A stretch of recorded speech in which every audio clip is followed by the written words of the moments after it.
Hello and welcome to my YouTube channel. आज जो topic हम डिस्कस करने वाले हैं वो है application of variation method and perturbation theory to helium atom. ये इस टॉपिक के लिए पार्ट 1 वीडियो है, क्योंकि इसमें हम सिर्फ वेरिएशन मेथड डिस्कस करेंगे और परटर्बेशन थ्योरी हम जो है नेक्स्ट वीडियो में डिस्कस करेंगे। तो सबसे पहले हम स्टार्ट करते हैं विद इंट्रोडक्शन। तो हमें ये पता है कि किसी भी सिस्टम की अगर एनर्जी कैलकुलेट करनी है तो उसके लिए हमें श्रोडिंगर वेव इक्वेशन सॉल्व करनी होती है, और श्रोडिंगर वेव इक्वेशन के लिए उसका एग्जैक्ट सॉल्यूशन ना सिर्फ हमें एक सिंगल इलेक्ट्रॉन सिस्टम के लिए मिलता है, जैसे कि हाइड्रोजन एटम होता है। पर अगर मोर देन 1 इलेक्ट्रॉन है तो इसके लिए सॉल्यूशन बहुत ज़्यादा कॉम्प्लिकेटेड हो जाता है, और या तो पॉसिबल ही नहीं है कि हम मोर देन 1 इलेक्ट्रॉन सिस्टम के लिए एग्जैक्ट सॉल्यूशन निकालें श्रोडिंगर इक्वेशन का। तो इसके लिए हम लोग अप्रॉक्सीमेट सॉल्यूशन लेते हैं श्रोडिंगर इक्वेशन का, और बहुत सारे मेथड है जिससे हमें अप्रॉक्सीमेट एनर्जी मिल सकती है सिस्टम की।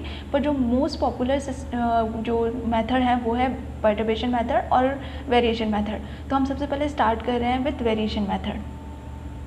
वेरिएशन मेथड के अंदर हम क्या करेंगे, हमको पता है जब हम वेव फंक्शन लेते हैं श्रोडिंगर इक्वेशन के अंदर, तो श्रोडिंगर इक्वेशन के अंदर हम एक ट्रायल वेव फंक्शन लेंगे।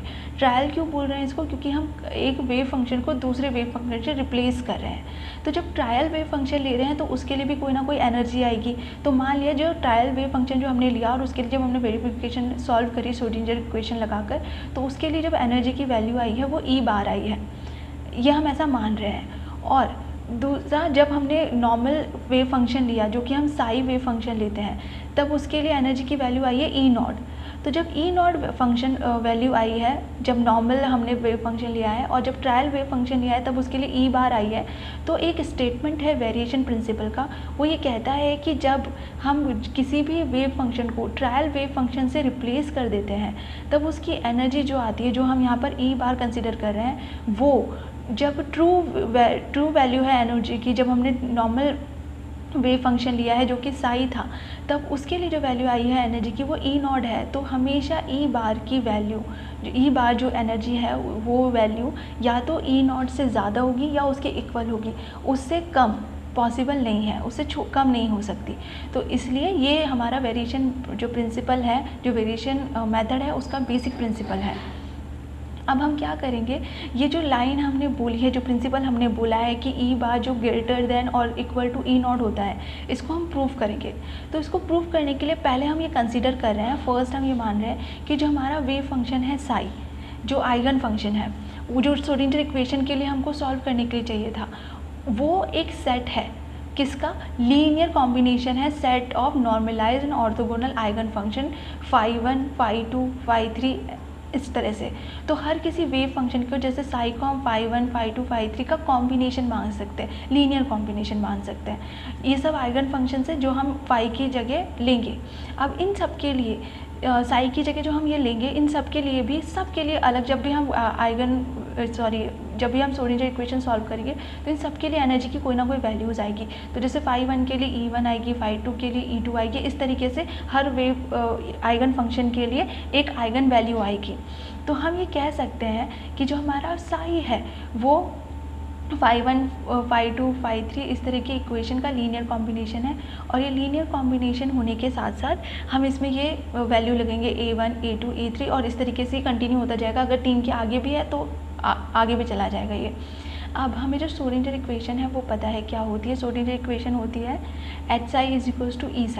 बट यहाँ पर हम क्या ले रहे हैं, हम यहाँ पर ले रहे हैं हम यहाँ पे क्या ले रहे हैं कि हमारा जो वेव फंक्शन है साई, वो फाई का लीनियर सेट है, इसलिए यहाँ पर हमने φi और ei φi लिखा है। i इज़ 1, 2, 3, 4, जितने भी वेव फंक्शंस यहाँ पे, जितने भी वेव फंक्शन हम लेंगे उतने उनकी वैल्यूज़ हैं। और जो कोफिशिएंट है A1, A2, A3 आर यहाँ एक लाइन लिखी, the value of coefficient A1, A2, A3 are so chosen that the function is normalize. This means अब हमको ये पता होना चाहिए कि नॉर्मलाइज वेव फंक्शन और ऑर्थोगोनल वेव फंक्शन क्या होता है। so, अभी हम यहाँ पर डिफाइन करें कि नॉर्मलाइज वेव फंक्शन क्या होते हैं। तो इंटीग्रेशन ऑफ साई स्क्वायर डीटा = 1। अगर ये कंडीशन फॉलो कर रहा है वेव फंक्शन, तो इसका मतलब वो नॉर्मलाइज्ड वेव फंक्शन है। तो अब हमको यहाँ पे पता है साई जो हमने बोला था, वो हमने बोला था कि वो एक linear set of linear combination of set है normalise and orthogonal eigenfunctions का, जो कि हम इक्वेशन नंबर 1 में देख सकते हैं। तो हम ये इक्वेशन नंबर 1 से ये वैल्यूज़ साई की उठाकर इक्वेशन नंबर 3 में रखेंगे। तो जब हम 3 में रखेंगे तब उसके बाद जब हम इसको सॉल्व करेंगे तो जब हम इसको खोलेंगे तो ऐसा आएगा कि a का स्क्वायर करेंगे, फिर b का स्क्वायर करेंगे, फिर a b करेंगे, मतलब a1 a2 और फिर a2 a1, और ऐसे ही कंटिन्यू रहेगा। अगर और भी आगे होंगे तो और भी कंटिन्यू हो जाएगा। तो ये सब नॉर्मलाइज वेव फंक्शन की टर्म्स एंड कंडीशन फॉलो कर रहे हैं, इसलिए इज इक्वल्स टू 1 होगा।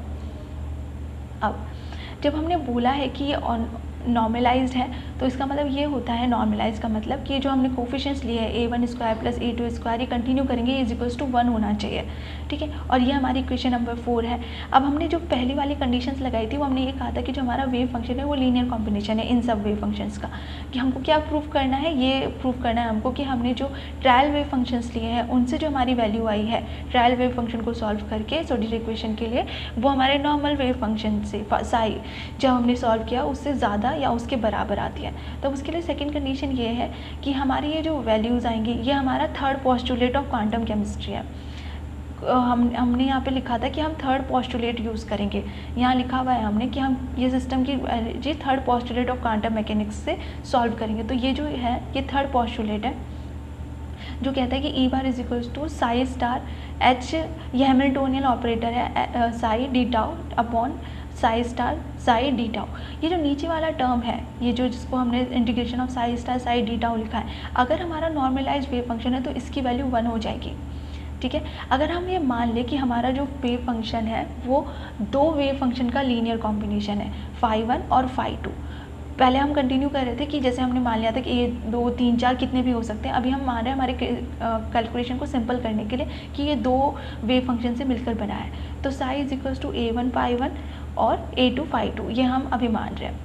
तो अब जब ये इक्वेशन है ये वाली है तो हम इसको इसमें रखेंगे इक्वेशन नंबर 5 के अंदर। जब हमने इसको इक्वेशन नंबर 5 के अंदर रख दिया उसके बाद इसको हम सॉल्व करेंगे, ठीक है। इक्वेशन नंबर 5 में ये और ये दोनों है, ये स्क्वायर हो जाएगा इसका, ठीक है।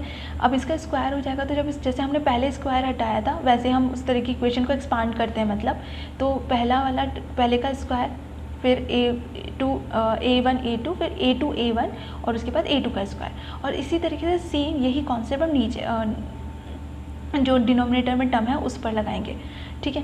इस तरीके से हम हमारी इक्वेशंस को सॉल्व कर लेंगे।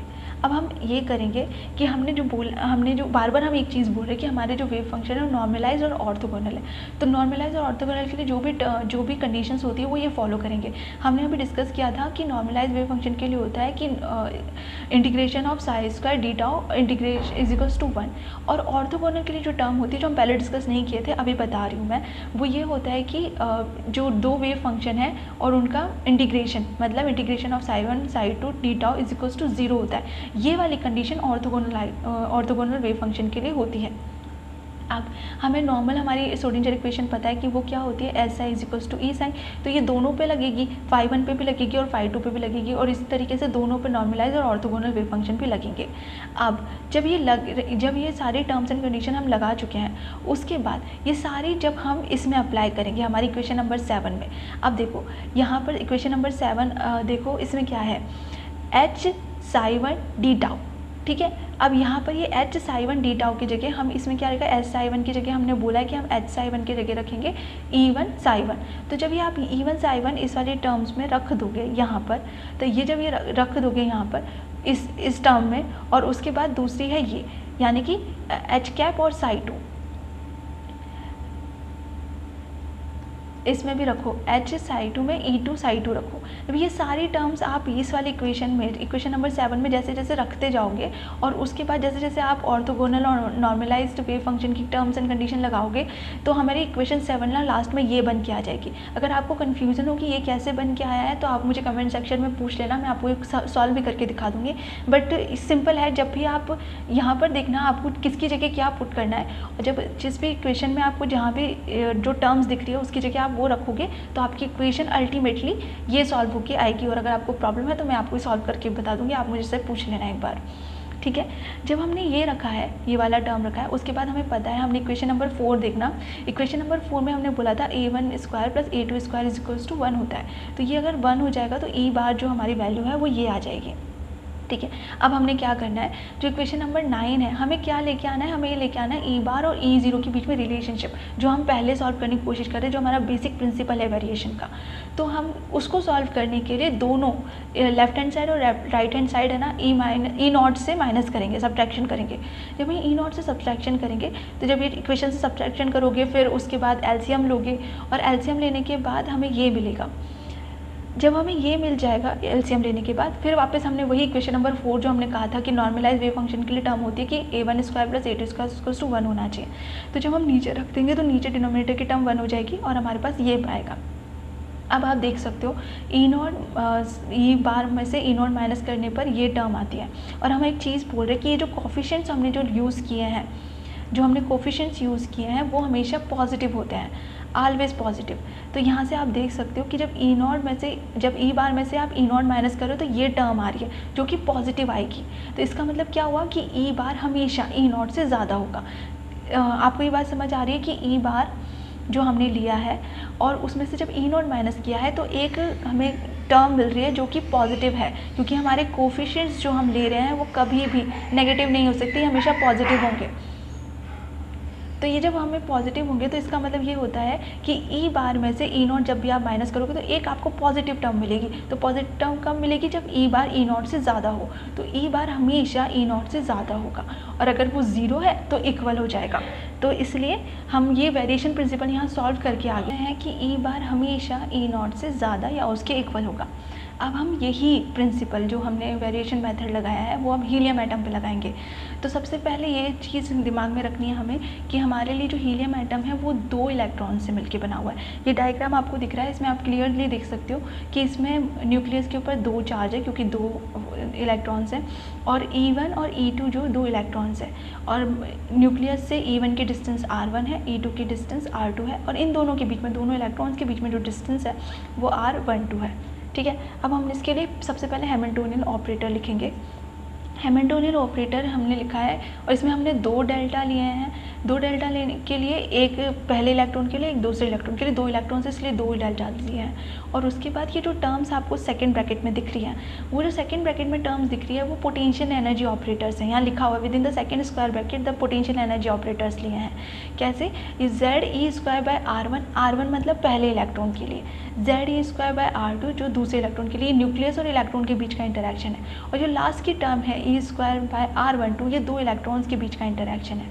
और ये 1 और 2 पहले इलेक्ट्रॉन के लिए 1 और सेकंड इलेक्ट्रॉन के लिए 2, ऐसे 2 सबस्क्रिप्ट्स लिए हैं हमने 2 इलेक्ट्रॉन्स के लिए। तो ये हमारा हैमिल्टोनियन ऑपरेटर हो गया जो हम इन 2 इलेक्ट्रॉन्स के लिए हमने लिखा है, और दोनों इलेक्ट्रॉन्स के लिए दोनों उनकी इंटरेक्शन विद न्यूक्लियस, उनका आपस में भी इंटरेक्शन दिखा है हमने। ठीक है।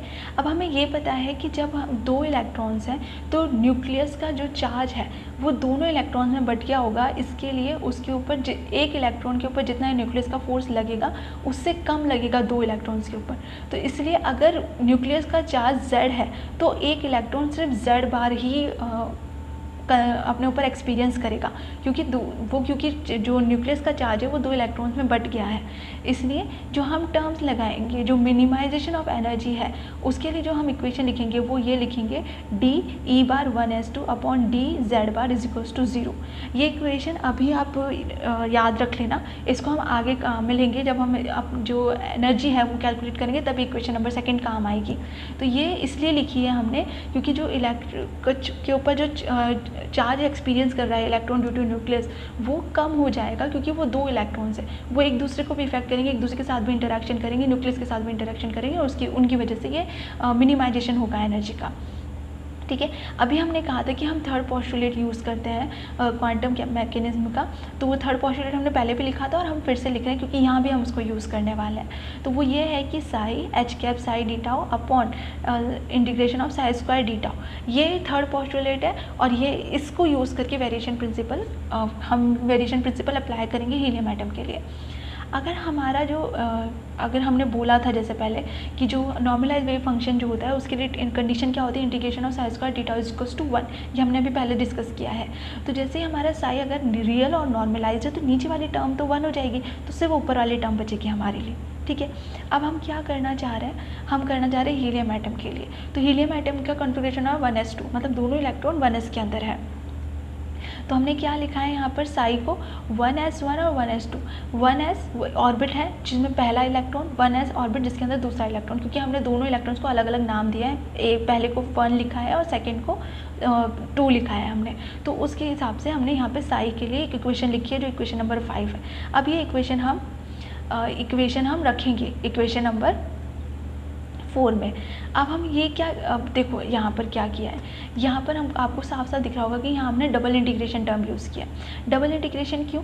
पहले इलेक्ट्रॉन और दूसरे इलेक्ट्रॉन के लिए 2 इक्वेशन बननी है और दोनों इक्वेशंस में इंटीग्रेशन आने हैं। तो यहाँ पे 2 इलेक्ट्रॉन्स की बात कर रहे हैं हम, इसलिए हमने डबल इंटीग्रेशन लगाया है। और हमने टोटल एनर्जी लिखी है 1s2 के लिए, 1s2 मतलब दोनों इलेक्ट्रॉन के लिए लिखी है। तो 1s1 1s2 1s1 1s2 d-τ1 d-τ2, ठीक है, दोनों के लिए। और दोनों के लिए ही हैमिल्टोनियन ऑपरेटर्स हैं। हैमिल्टोनियन ऑपरेटर्स पहले के लिए अलग, दूसरे के लिए अलग, दोनों इलेक्ट्रॉन्स के लिए अलग अलग। और ये जो टर्म है वो किसकी वजह से है? ये टर्म है दोनों इलेक्ट्रॉन्स के इंटरेक्शन की वजह से। ये वाला जो टर्म है जो हम पहले भी लिख चुके हैं, हम फर्स्ट इक्वेशन जब हमने शुरुआत की थी वेरिएशन थ्योरी बोलने की, तब हमने ये बोला था। अब हम क्या करेंगे, हमको ये इक्वेशन अलग अलग सॉल्व करनी है, ठीक है। तो हम इसको अलग अलग कर लेंगे। पहले हमने फर्स्ट वाला टर्म H1 के साथ अलग कर लिया, H2 के साथ अलग कर दिया, और ये जो इंटरेक्शन जो इलेक्ट्रॉन्स के बीच में था उसके लिए हमने अलग कर दिया। अब हमने यहाँ पे बताया है कि हमारी जो श्रोडिंगर इक्वेशन होती है वो होती है SI = ESI, ये हमको पता है, हमारी श्रोडिंगर इक्वेशन है ये। अब जहाँ जहाँ पे हमने SI यूज़ किया है वहाँ पर हम ESI यूज़ कर सकते हैं। तो यहाँ पे हमने क्या लिखा है, H01 के लिए तो ये E1 के लिए हो जाएगा, ये H02 के लिए E2 के लिए हो जाएगा। और इसी तरीके से हमारी ये इक्वेशन एनर्जी के टर्म्स में आ गई है अब, ठीक है। अब हमको क्या करना है, अब हमने बोला था पहले कि इस वाले जो इक्वेशन है जो हम सॉल्व करने की कोशिश कर रहे हैं उनमें हमें कुछ इक्वेशन ना अज्यूम करनी पड़ेगी, कि अज्यूम इन द सेंस कि वो है, उनका सॉल्यूशन भी है, बट उनको अभी यहाँ पे हमें डायरेक्टली पुट करना पड़ेगा, क्योंकि हमें यहाँ पर वो इक्वेशंस नहीं सॉल्व करनी, हमें यहाँ पर वेरिएशन थ्योरी लेके आनी है, वेरिएशन प्रिंसिपल लेके आना है, हीलियम एटम के लिए एनर्जी कैलकुलेट करनी है। तो अभी इन इक्वेशंस को हम डिराइव नहीं कर सकते, ये इक्वेशन यहाँ डायरेक्टली काम आएंगी। तो कुछ कुछ इक्वेशन इन पूरे डेरिवेशन में है जो आपको डायरेक्टली लर्न करनी है और डायरेक्टली लिखनी है इस डेरिवेशन में, क्योंकि अगर आप वो इक्वेशन सॉल्व करने जाओगे तो आपका डेरिवेशन बहुत लंबा हो जाएगा और उनकी यहाँ ज़रूरत भी नहीं है। तो हम यहाँ पे क्या कर रहे हैं, एक अजम्पशन ले रहे हैं कि हमारा जो टर्म है ना, जो इलेक्ट्रॉन इलेक्ट्रॉन इंटरेक्शन जो टर्म है वो J है। तो हम इसको अभी J कंसिडर करेंगे और ये हमने माना है, लेट लिखा है इसके आगे, और ये हम J ही लिखेंगे यहाँ पर अभी, ठीक है। और ऐसे हम आगे भी और 2-3 चीज़ें अज्यूम करेंगे, 2-3 इक्वेशंस है जो डायरेक्टली आई हैं या इस वाले डेरिवेशन में, जो कहीं और डिराइव हुई थी, बट हमें यहाँ पर इसका डेरिवेशन की ज़रूरत नहीं, हमें सीधा वो इक्वेशन चाहिए, तो हमने वो सीधा इक्वेशन यहाँ पे रखी है। तो अब जो हम हैं, देखो अब हम क्या कर रहे हैं, E1 और E2 की जगह E0 1s लिख रहे हैं। इसका रीज़न क्या है, नॉट का मतलब होता है प्योर, मतलब 1s के अंदर जब इलेक्ट्रॉन पहला वाला अकेला है, दूसरा वाला नहीं है, तब जो एनर्जी होगी, और जब दूसरा वाला अकेला है, पहला वाला नहीं है, तब जो एनर्जी होगी, मतलब वो प्योर स्टेट में है सिर्फ एक इलेक्ट्रॉन के लिए, इसलिए उसको E0 लिखा है। और 1s लिखा है, 1s 2 नहीं लिखा है, 2 इसलिए नहीं लिखा है क्योंकि अभी सिर्फ एक ही इलेक्ट्रॉन है। हम सिर्फ ये कंसिडर करें कि या तो पहला वाला इलेक्ट्रॉन है, दूसरा वाला नहीं है, जब दूसरा वाला इलेक्ट्रॉन है तब पहला वाला नहीं है, इसलिए इसको E0 लिखा है और 1s ही लिखा है, 1s के साथ 2 नहीं लिखा है, ठीक है।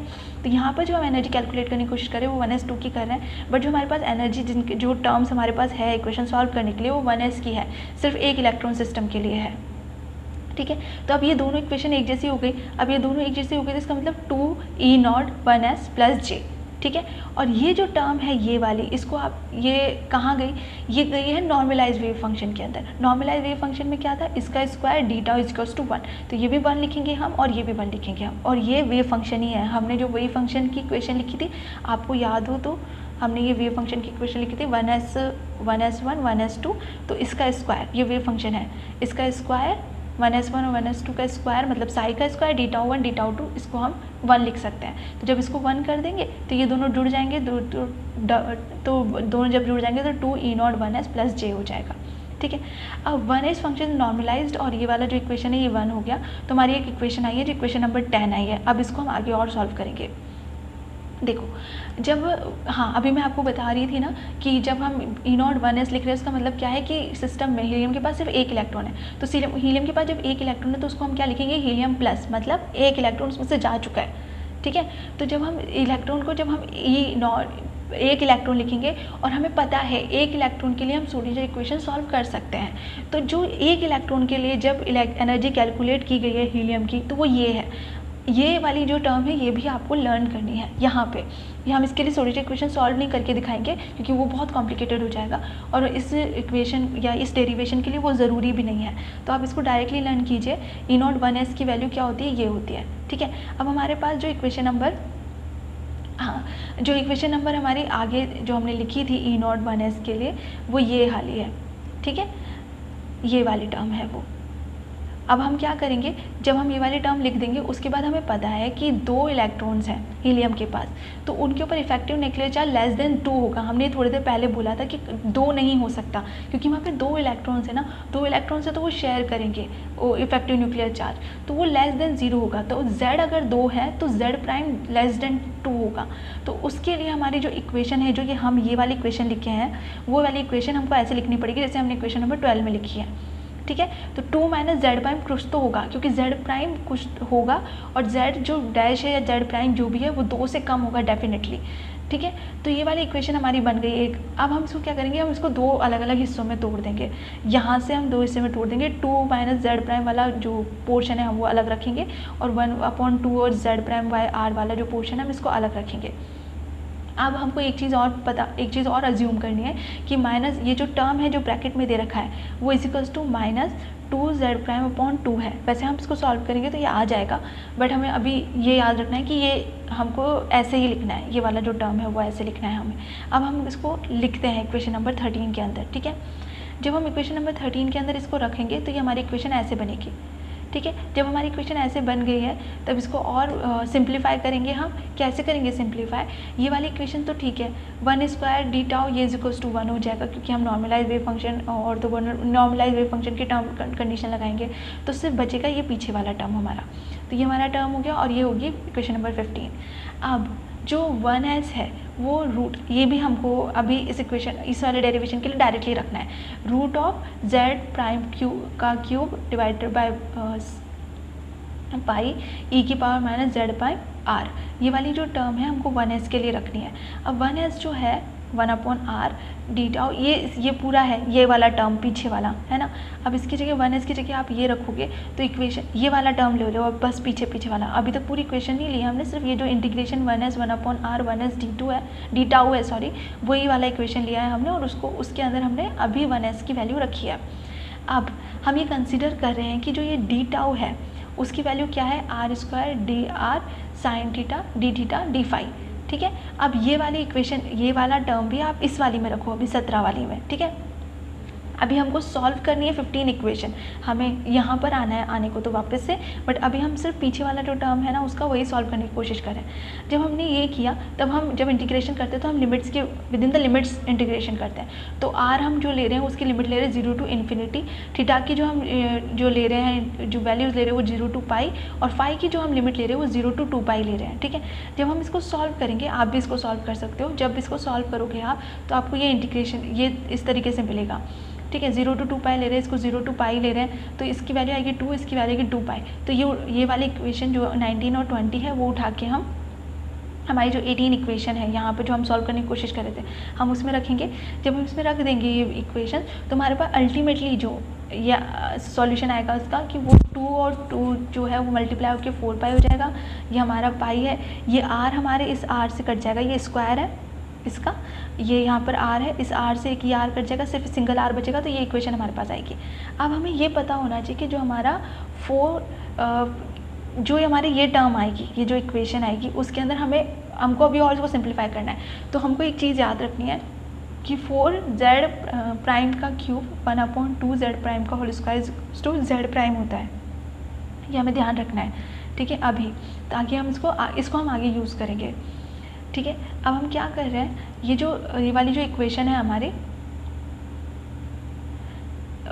ये वाली जो इक्वेशन है 21 वाली, ये इक्वेशन हम ऐसे लिखी है हमने, और इक्वेशन 21 ये वाली इक्वेशन, और इक्वेशन नंबर 15 ये वाली इक्वेशन। तो इक्वेशन याद रखनी, हमने कहा था ना हमें 15 ही सॉल्व करने को, तो हमें जो 15 इक्वेशन सॉल्व करनी है वो 15 इक्वेशन, और इक्वेशन नंबर 21 ये वाली इक्वेशन, हमको ये दोनों इक्वेशन से लेके हम जब लिखेंगे इक्वेशन नंबर 15 में, तो फाइनल हमारे पास इक्वेशन ये आएगी। दोनों टर्म्स एंड दोनों जितने भी सॉल्व किए हमने सारी हम एक साथ उसमें डालेंगे, सारे टर्म्स उसमें रखेंगे एक साथ। तब जब ये इक्वेशन आएगी तो इसको सॉल्व करो। इसको सॉल्व करेंगे E0 1s की power minus Z square Z prime square divide by 2 minus 2 minus Z by Z prime. ये हमने बोला था कि जेड प्राइम जो है, जेड प्राइम कहाँ से आया है, जेड प्राइम हमने यहाँ से रखा है। जेड प्राइम का 4z प्राइम क्यूब अपॉन 1/2, ये इक्वेशन नंबर 22 थी, उसमें हमने ये वाली टर्म को बोला था ये जेड प्राइम है, तो वहाँ से ये जेड प्राइम आएगी। ठीक है, अब ये जो इक्वेशन हमने लिखी है 23, इसको हम इक्वेशन नंबर 10 में रखेंगे। हम इक्वेशन नंबर 10 में क्यों रखेंगे, क्योंकि हमको जो चाहिए वो E0 की वैल्यू नहीं चाहिए। हमें E0 की वैल्यूज़ से तो हम सॉल्व करके आए हैं, हमें जो जिसके लिए रियल सॉल्यूशन चाहिए वो तो ये है E प्राइम 1s का स्क्वायर, यही वाला टर्म हमें कैलकुलेट करना है। इसी की एनर्जी हमें कैलकुलेट करनी है जब दोनों इलेक्ट्रॉन्स हैं हीलियम एटम के पास। इसी के लिए हमें वेरिएशन प्रिंसिपल लगा के एनर्जी निकालनी है। तो ये जो इक्वेशन है इसके लिए हमने E0 1s जो टर्म है इसका, वो तो हमने कैलकुलेट कर ही लिया है। तो E0 1s जो टर्म है वो रखेंगे हम इसके अंदर इक्वेशन नंबर 10 में। और जब हम E0 1s टर्म ये वाली इक्वेशन इसमें रखेंगे तो हमें J की वैल्यू मिलेगी 5/8 Z प्राइम। अब ये J क्या था, J वो दो इलेक्ट्रॉन्स के बीच में इंटरेक्शन था। जो दो इलेक्ट्रॉन्स के बीच में इंटरेक्शन टर्म को हमने J कंसिडर कर लिया था, वो है ये J। ठीक है, अभी हमारे सिर्फ J की वैल्यू आई है। ठीक है, हमें J की नहीं चाहिए, हमें एनर्जी की वैल्यू चाहिए। तो हम वापस से ये जो इक्वेशन है ये जो इक्वेशन है ये वाली, इसके अंदर हम J की वैल्यू फिर से रखेंगे। ठीक है, तो जब हम इसमें J की वैल्यू रखेंगे तो हमारे पास जो E1s 2s की वैल्यू आएगी ये। अब हमने कहा था प्रिंसिपल ऑफ मिनिमाइजेशन एनर्जी, मैंने कहा था आपसे इक्वेशन नंबर 2 याद रखना।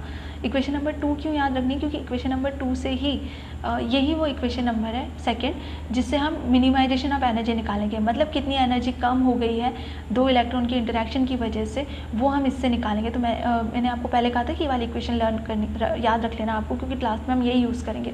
तो हम यही इक्वेशन यहाँ पे यूज़ कर रहे हैं लास्ट में। इक्वेशन नंबर सेकंड से हम यहाँ पे आए मिनिमाइजेशन एनर्जी जो कि इक्वल टू हमने 0 बोली थी। तो जब हम इसका डिफ्रेंशिएशन करेंगे, जैसे ये डिफ्रेंशिएट हुआ है, तो इसको जब हम डिफ्रेंशिएट करेंगे तब ये जो पावर है वो आगे आ जाएगी और ये टर्म हट जाएगा, तो ये इस तरीके से 0 है। तो Z प्राइम आया 27/16। अब ये Z प्राइम क्या था, Z प्राइम वो चार्ज था जो इलेक्ट्रॉन्स एक्सपीरियंस कर रहे थे ड्यू टू न्यूक्लियस। ठीक है, वैसे तो Z होना चाहिए, Z कितना होना चाहिए, Z इज इक्वल्स टू होना चाहिए 2, बट Z प्राइम वो एक्सपीरियंस करते हैं, Z नहीं एक्सपीरियंस करते। तो ये जो Z प्राइम है इज इक्वल्स टू 27/16 है। ठीक है, सो इक्वेशन 24 और 25 वी गेट। तो 24 और 25 से हमें क्या मिलेगा, 25 से हमें मिलेगा E प्राइम की वैल्यू, जो हमें Z प्राइम की वैल्यूज़ भी आ गई। तो यहाँ पर हमने जो इसमें हम Z प्राइम की वैल्यू रख देंगे तो हमें अल्टीमेटली हमारे हीलियम एटम के लिए एनर्जी मिल जाएगी, जो कि कितनी आ रही है -2.84 AU और -77.48 इलेक्ट्रॉन वोल्ट। अब ये हमारी फाइनल इक्वेशन है, हमने कैलकुलेट कर ली है हीलियम एटम के लिए एनर्जी, जो भी कि हमने वेरिएशन मेथड से कैलकुलेट की है। अब ये जो था हमने जो कहा था कि ये जो Z प्राइम की वैल्यू आ रही है वो 27/16 आ रही है, ये 2 से कम है, 2 होनी चाहिए पर 2 से कम है, तो इसको बोलते हैं स्क्रीनिंग टर्म, जो कि 2 से कम आती है। तो 2 से कितनी कम है, यानी कि स्क्रीनिंग टर्म कितनी है, वो 2 माइनस Z प्राइम करके हम निकाल सकते हैं, जो कि 5/16। और ये जो 5/16 है वो स्क्रीनिंग इफेक्ट है, किसका स्क्रीनिंग इफेक्ट है, एक इलेक्ट्रॉन का दूसरे इलेक्ट्रॉन पर। और हमारा जो Z प्राइम है जो इफेक्टिव न्यूक्लियर चार्ज है, जो कि 2 होना चाहिए था पर ये 2 से कम है, जो कि कितना है 27/16। तो इस वजह से जो दोनों इलेक्ट्रॉन इंटरेक्शन है उसकी वजह से ये जो स्क्रीनिंग हो रही है न्यूक्लियर चार्ज की वो कितनी हो रही है 5/16। और Z प्राइम जो इफेक्टिव न्यूक्लियर चार्ज एक इलेक्ट्रॉन दूसरे इलेक्ट्रॉन की वजह से न्यूक्लियस का एक्सपीरियंस कर रहा है वो ये है।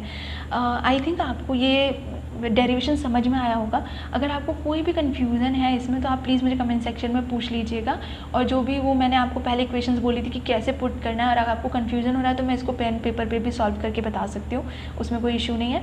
और सबसे इम्पॉर्टेंट चीज़ ये कि आप लोग प्लीज़ इसे जो भी है अपनी कॉपी में करके देखिएगा, क्योंकि जितनी बार आप लिखेंगे उतनी बार आपको लर्न हो जाएगा ये, तो इस ज़्यादा हेल्पफुल रहेगा आपके लिए। और आपको और हेल्पफुल करने के लिए मैं आपको ये पीपीटी जो भी मैंने बनाई है वो मैं आपको डिस्क्रिप्शन बॉक्स में दे दूँगी, तो आप वहाँ से डाउनलोड कर सकते हैं। Thank you so much for watching my video.